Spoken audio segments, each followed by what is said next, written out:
अस्सलाम वालेकुम फ्रेंड्स, उम्मीद करती हूँ आप सब लोग खैरियत से होंगे। आज मैं आपके लिए लाई हूँ एक न्यू लेक्चर, चैप्टर नंबर 11 का लेक्चर नंबर 6। इस चैप्टर के अंदर जो है वो हम डिफरेंट ग्रुप्स की प्रॉपर्टीज़ को डिस्कस कर रहे हैं। इससे पहले हमने एल्कली मेटल की डिफरेंट प्रॉपर्टीज़ को डिस्कस किया, फिर उसके बाद हमने हैलोजन ग्रुप नंबर 17 की प्रॉपर्टीज़ को डिस्कस किया, और आज हम देखेंगे ट्रांजिशन एलिमेंट्स की प्रॉपर्टीज़। ठीक है, सबसे पहले इनकी प्रॉपर्टीज़ देखने से पहले आपको पता होना चाहिए कि ट्रांजिशन एलिमेंट्स होते कौन से हैं। ठीक है, ट्रांजिशन एलिमेंट जो है वो दो ब्लॉक्स के एलिमेंट्स को ट्रांजिशन एलिमेंट्स बोला जाता है, डी ब्लॉक, ठीक है, और साथ में जो हमारे पास एफ ब्लॉक होता है। ठीक है, इन दोनों के एलिमेंट्स जो होते हैं डी ब्लॉक और एफ ब्लॉक, इन दोनों के एलिमेंट्स को क्या बोला जाता है? ट्रांजिशन एलिमेंट्स बोला जाता है। ये एस ब्लॉक और पी ब्लॉक के दरमियान, जैसे अब देखेंगे पीरियोडिक टेबल का ये वाले जो हिस्से होते हैं ये एस ब्लॉक के अंदर आता है, उसके बाद ये दरमियान वाला डी ब्लॉक और ये वाला जो होता है वो पी ब्लॉक। ठीक है, तो इधर नीचे क्या होता है? एफ ब्लॉक, यानी कि ये पी और एस ब्लॉक के दरमियान में आते हैं डी और F block elements.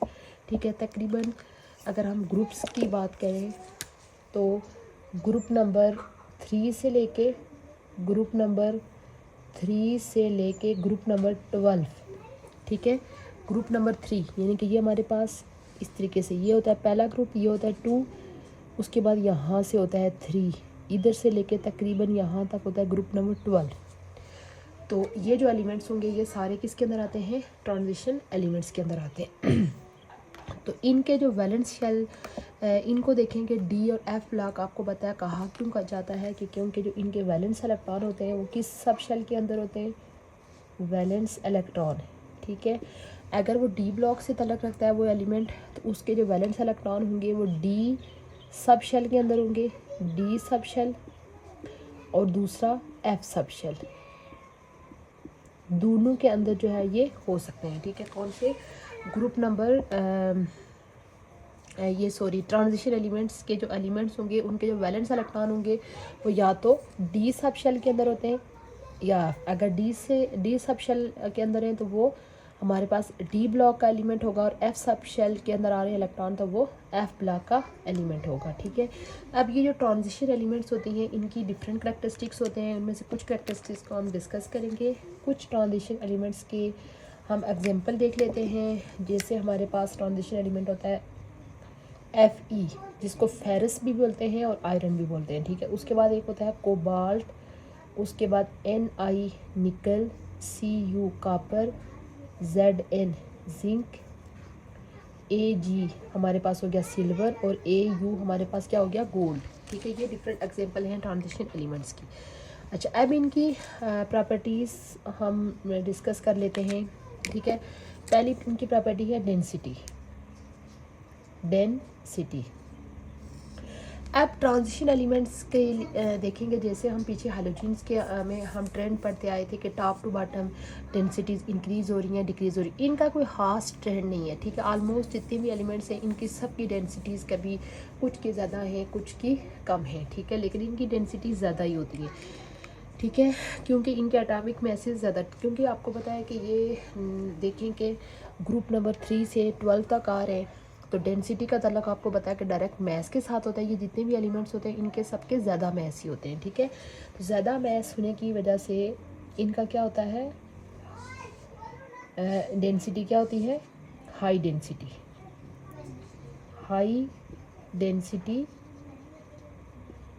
Due to, किस वजह से हाई डेंसिटी है? Due to high atomic size, atomic mass and small atomic size. ठीक है, उसके अलावा डेंसिटी हाई होने की दो रीज़न हैं।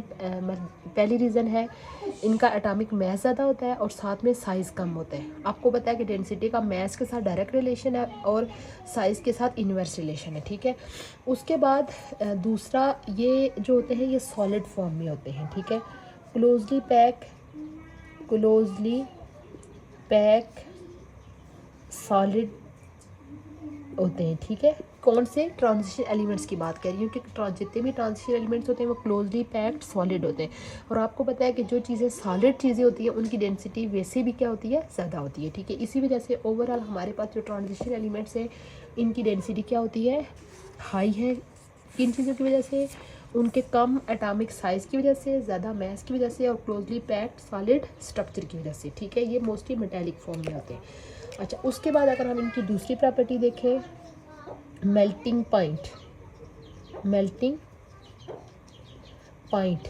अब आप देखें कि इनकी अगर ये सॉलिड फॉर्म में है तो इनकी डेंसिटी ज़्यादा है, तो इट्स मीन इनके मेल्टिंग पॉइंट भी क्या होंगे, हाई होंगे, ठीक है। ट्रांजिशन एलिमेंट्स के जो मेल्टिंग पॉइंट क्या होती है, हाई होते हैं, हाई मेल्टिंग पॉइंट, ठीक है। इसकी रीज़न भी आपको पता है कि हाई मेल्टिंग पॉइंट क्यों है, क्योंकि मोस्टली क्या है, सॉलिड फॉर्म में है। किसी भी चीज़ें सॉलिड होंगी उनकी मेल्टिंग पॉइंट क्या होते हैं, ज़्यादा ही होते हैं। अच्छा, उसके बाद इस ग्रुप की एक बहुत ही इम्पोर्टेंट प्रॉपर्टी है इनकी वेरिएबल ऑक्सीडेशन स्टेट की, variable oxidation state, variable oxidation state, ठीक है। यानी कि ये जो ट्रांजिशन एलिमेंट्स होते हैं इनकी जो ऑक्सीडेशन स्टेट होती है उसमें वेरिएबल होती है। वेरिएबल का मतलब होता है कि फिक्स नहीं होती, वो चेंज हो रही होती है, ठीक है। क्यों, और इनकी ऑक्सीडेशन स्टेट मतलब चेंज क्यों हो रही है, ठीक है, किसकी इन्वॉल्वमेंट की वजह से, due to d subshell and s subshell, ठीक है। दो सबशेल डी और एस, इन दोनों की इन्वॉल्वमेंट की वजह से इनकी जो ऑक्सीडेशन स्टेट होती है वो फिक्स नहीं होती है, वो चेंज होती रहती है, ठीक है। डिफरेंट एलिमेंट डिफरेंट फॉर्म में डिफरेंट तरह की ऑक्सीडेशन स्टेट क्या कर रहे होते हैं, एग्जिबिट कर रहे होते हैं, ठीक है। इसमें से अगर हम बात करें कॉपर की, ठीक है, यहाँ पे हम कुछ एग्जांपल भी लिख लेते हैं। जैसे हमारे पास एलिमेंट है कॉपर, ठीक है। कॉपर की दो ऑक्सीडेशन स्टेट होती हैं, बाज़ औक़ात ये +2 और बाज़ औक़ात ये +3 की फॉर्म में, ठीक है। क्यूप्रस अगर ये +2 की फॉर्म में है तो इसके आयन को बोलते हैं क्यूप्रस, और अगर ये +3 की फॉर्म में है तो इसको बोलते हैं क्यूप्रिक, ठीक है। इसी तरह हमारे पास जो फेरस होता है आयरन Fe, ये भी हमारे पास बाज़ औक़ात +2 की फॉर्म में होता है और बाज़ औक़ात +3 की फॉर्म में होता है। फिर इनके भी डिफरेंट नेम हो जाएंगे। अगर ये +2 की फॉर्म में है इसका नाम होता है फेरस, और अगर +3 की फॉर्म में है तो फेरक, ठीक है। इसके अलावा हमारे पास कुछ एलिमेंट्स इससे भी ज़्यादा, सॉरी कॉपर की मैंने +2 नहीं, कॉपर की +2 और +1 होती है, ठीक है। तो +1 है तो क्यूप्रस और +2 है तो क्यूप्रिक। इसी तरह हमारे पास एक एलिमेंट होता है क्रोमियम Cr, ठीक है। इसकी भी हमारे पास बाज़ औक़ात ऑक्सीडेशन स्टेट +2 होती है, बाज़ औक़ात +6 होती है, बाज़ औक़ात +4 भी होती है, ठीक है। यहाँ पे यानी कि डिफरेंट जो ट्रांजिशन एलिमेंट्स डी ब्लॉक के अंदर आपको पता बहुत सारे एलिमेंट्स आते हैं, तो ये बाज़ डिफरेंट तरह के ऑक्सीडेशन स्टेट शो कर रहे हैं, डिपेंड करते हैं कि ये किस एलिमेंट के साथ रिएक्शन कर रहे हैं, ठीक है। डिफरेंट एलिमेंट्स के साथ रिएक्शन करने की बेस पे ये अपना जो उनका ऑक्सीडेशन स्टेट होता है, इनके जो ऑक्सीडेशन स्टेट आपको पता है डिपेंड किस पे कर रहा था, वैलेंस इलेक्ट्रॉन के ऊपर, कि उस टाइम उनको अपना वैलेंस शेल कंप्लीट करने के लिए कितने इलेक्ट्रॉन वो लूज़ करेंगे, गेन करेंगे, जो चीज़ भी करेंगे, ठीक है। उन सब के ऊपर ये ऑक्सीडेशन स्टेट क्या करती है, डिपेंड करती है। और ये जो डिफरेंट एलिमेंट्स की डिफरेंट ऑक्सीडेशन स्टेट होती हैं ये भी डिपेंड करेंगी कि वो एलिमेंट उस टाइम किस दूसरे एलिमेंट के साथ रिएक्शन कर रहा है, ठीक है। इसी वजह से ये ओवरऑल इस ग्रुप की बहुत ही इंपॉर्टेंट प्रॉपर्टी है कि इन एलिमेंट्स की फिक्स ऑक्सीडेशन स्टेट नहीं होती। जैसे कि हमने ग्रुप नंबर 1 के एलिमेंट्स की पढ़ी थी कि उनकी फिक्स ऑक्सीडेशन स्टेट +1 होती है सबकी। इसी तरह ग्रुप नंबर 7 के एलिमेंट्स की हमने पढ़ी थी कि सबकी -1 होती है, ठीक है। तो लेकिन इनका ये कुछ नहीं होता, बल्कि इनकी डिफरेंट सिचुएशन में डिफरेंट तरह की ऑक्सीडेशन स्टेट होती है, ठीक है। उसके बाद नेक्स्ट प्रॉपर्टी देखें, कलर्ड कंपाउंड, कलर्ड कंपाउंड। अब पीरियोडिक टेबल के अंदर जस्ट यही एक एलिमेंट ऐसे हैं जिनकी ये प्रॉपर्टी होती है कि इनके जो आगे कंपाउंड्स बनते हैं वो कलर्ड फॉर्म में होते हैं, ठीक है। मोस्टली बाकी जो एलिमेंट्स के कंपाउंड होते हैं तो वो कलरलेस होते हैं, ठीक है। वाइट कलर को भी कलरलेस ही कंसीडर किया जाता है, लेकिन ये जो ट्रांजिशन जैसे हमारे पास जो कापर है, इसके जो आगे कंपाउंड होते हैं वो मोस्टली उनका कलर क्या होता है, हमारे पास ब्लू कलर होता है, ठीक है। इसी तरह जो निकल होते हैं, इनके जो आगे कंपाउंड बनते हैं, तो निकल के कंपाउंड का जो कलर होता है वो ब्लू लाइट ग्रीन कलर के कंपाउंड बनाता है निकल, ठीक है। इसी तरह हमारे पास जो क्रोमियम होगा, जब ये किसी दूसरे एलिमेंट के साथ रिएक्शन करेगा तो इसके जो हमारे पास कंपाउंड बनेंगे वो डार्क ग्रीन कलर के कंपाउंड होंगे, ठीक है। इसी तरह जो कोबाल्ट जब किसी दूसरे एलिमेंट के साथ रिएक्शन करेगा तो इसके जो कंपाउंड होंगे उनका जो कलर होगा वो रेडिश ब्राउन होगा, ठीक है। ये जो प्रॉपर्टी है कलर्ड कंपाउंड की, ये भी जस्ट आप कह सकते हैं कि ये ट्रांजिशन एलिमेंट्स की ये प्रॉपर्टी है कि ग्रुप नंबर यानी कि जो ट्रांजिशन एलिमेंट्स होते हैं, ये जो कंपाउंड आते हैं, इनके कंपाउंड कलर्ड नेचर होती है इनकी, जबकि बाकी पीरियोडिक टेबल के जो बाकी एलिमेंट्स होते हैं उनके कंपाउंड की जो नेचर होती है वो कलर्ड नहीं होती। अच्छा, उसके बाद इस ग्रुप की एक और इम्पोर्टेंट प्रॉपर्टी ये है कि ये जो ग्रुप है इसके एलिमेंट एज अ कैटलिस्ट काम करते हैं। कैटलिस्ट आपको बताया कि वो सब्सटेंस होता है जो कि किसी दूसरे रिएक्शन को स्पीड अप करता है, खुद रिएक्शन में यूज़ नहीं होता लेकिन जस्ट उस रिएक्शन के अंदर मौजूद होकर उस रिएक्शन को स्पीड देता है। जैसे कि कुछ रिएक्शन ऐसे होते हैं कि जब हम उनको लैब के अंदर परफॉर्म करते हैं तो हो सकता है कि दो कंपाउंड को आपस में रिएक्शन करने में एक पूरा दिन लग जाए, लेकिन अगर हम उसी कंपाउंड के अंदर कोई कैटलिस्ट यूज़ करेंगे तो उस रिएक्शन को वो हो सकता है 5 मिनट में वो रिएक्शन परफॉर्म हो जाए, जिसको 1 दिन या 2 दिन या उससे ज़्यादा टाइम उसको लगना था, ठीक है। कैटलिस्ट का मेन काम है कि किसी रिएक्शन को क्या करना, स्पीड अप करना। इसको कैटलिस्ट को हम इंडस्ट्रियल लेवल पे भी यूज़ करते हैं डिफरेंट चीज़ों की प्रिपरेशन के लिए। उसके अलावा लैब के अंदर भी जो छोटे लेवल पे चीज़ों को चेक करने के लिए या किसी कंपाउंड की प्रिपरेशन के लिए लैब में जो रिएक्शंस यूज़ किए जाते हैं वहाँ भी कैटलिस्ट यूज़ किए जाते हैं, और उसके साथ साथ इंडस्ट्रियल लेवल पे भी कैटलिस्ट को यूज़ किया जा सकता है। तो ये जो ग्रुप नंबर इनके जो ट्रांजिशन एलिमेंट्स हैं इनको डिफरेंट प्रोसेसेस के अंदर एज अ कैटलिस्ट यूज़ किया जाता है, ठीक है। जैसे हमारे पास एक प्रोसेस होता है Haber process. Haber process basically ये जो साइंसदान है हैबर, उसने ये प्रोसेस किया था। ये बेसिकली ये किसकी है, इंडस्ट्रियल लेवल पे किसकी प्रिपरेशन का मेथड है, अमोनिया की, ठीक है। NH3 अमोनिया की प्रिपरेशन का मेथड है हैबर प्रोसेस। ये अगर आगे कहीं आया तो इसकी डिटेल भी हम देखेंगे। तो इसके अंदर किसको एज अ कैटलिस्ट यूज़ किया जाता है, आयरन को, फेरस। ये हैबर प्रोसेस के अंदर iron as a catalyst use होता है, ठीक है। अच्छा, उसके बाद एक प्रोसेस होता है कॉन्टैक्ट प्रोसेस। ये भी अगर कहीं आपकी बुक पे हुआ तो हम इसको भी डिटेल देखेंगे। कॉन्टैक्ट प्रोसेस जो होता है ये होता है सल्फ्यूरिक एसिड की प्रिपरेशन का मेथड, H2SO4 सल्फ्यूरिक एसिड की प्रिपरेशन का होता है। तो इसके अंदर कौन सा ट्रांजिशन एलिमेंट यूज़ होता है, प्लाटिनम, Pt, प्लाटिनियम, ये भी एक ट्रांजिशन एलिमेंट है, ये यूज़ होता है, ठीक है। उसके अलावा फिर हमारे पास कैटालाइटिक कन्वर्टर, गाड़ियों के अंदर ये एक आप समझ लें कि एक इंस्ट्रूमेंट लगा होता है जिसको कैटालाइटिक कन्वर्टर बोला जाता है।